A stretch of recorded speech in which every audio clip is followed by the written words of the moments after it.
Well, I ended up getting kind of carried away last night. Not carried away. I'm glad I did it. But while I was working on these rocks here, this kept bothering me, knowing I hadn't finished this and I still had to do it. It was one of those tidy up jobs that was big enough. I needed to solve it. I looked at it as a problem. It had to be solved or I was going to dream about it when I went to bed. So, so I solved it. So I've taken these colors now and the values, and I dropped them down to these values so that this now has more strength. Punching up, holding its own. I also cut into this tree. I took the moo off of this tree and made it more tree shaped rather than just sort of, well, fat. Okay, so that's done. When I got back to this one, I don't know how accurately I've met with the water level. It's good enough. I don't have to worry about that right now. When I'm getting close to the water, sometimes what I'll do is I'll take my knife and I'll shave off any ridges or bumps, so that when I go back into it after it's dry, because using raw umber means the paint's going to dry very quickly, what I'll do is take my knife and shave off any bumps that are there.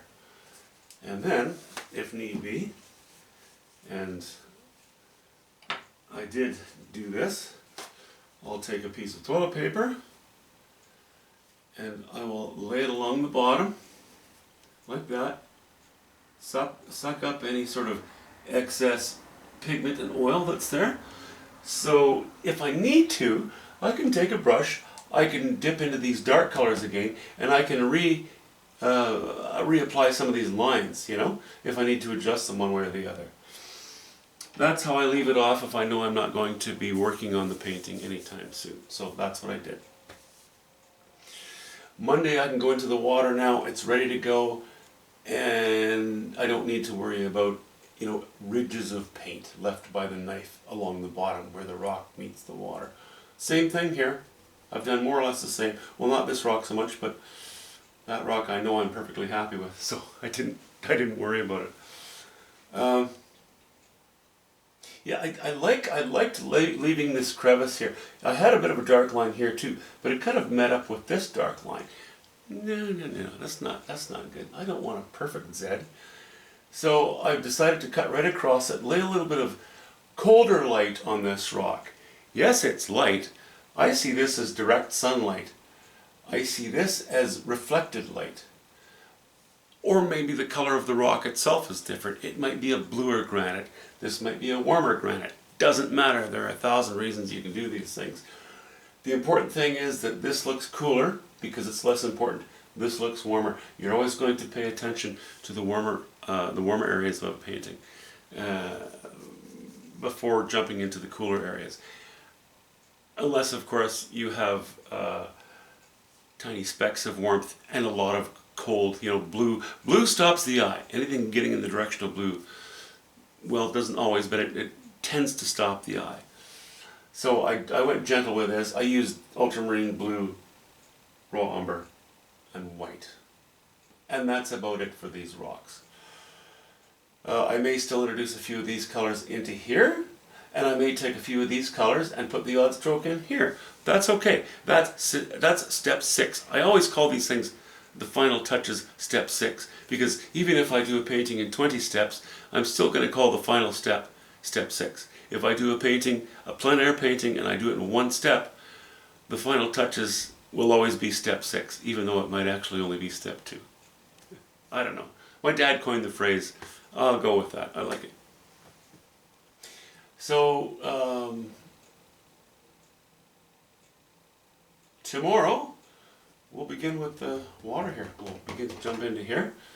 And take it from there. Anyway, I just wanted to catch you up. I will zoom in just briefly.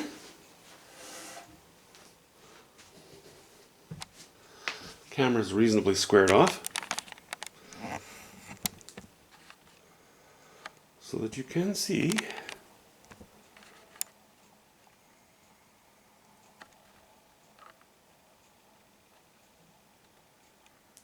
these lines along the top.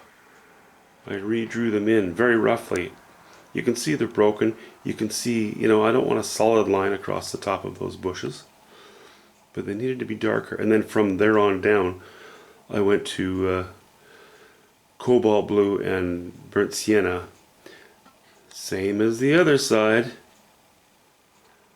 But the values there were too high. Now they're lower. The problem is fixed, and I'm happy. Not going to have nightmares about it. And we've come to here.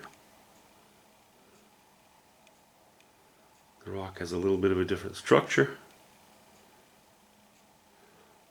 When I zoom in like this, the colors appear to be fairly warm until you compare them to those colors. That's getting into more of the raw umber and yellow ochre. Anyway, those are final adjustments we'll make later. And I'm a pretty happy guy with how this is going so far.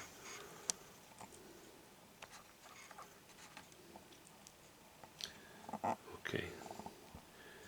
At this point, I guess I can say hope you've had a good weekend, and we'll talk to you soon.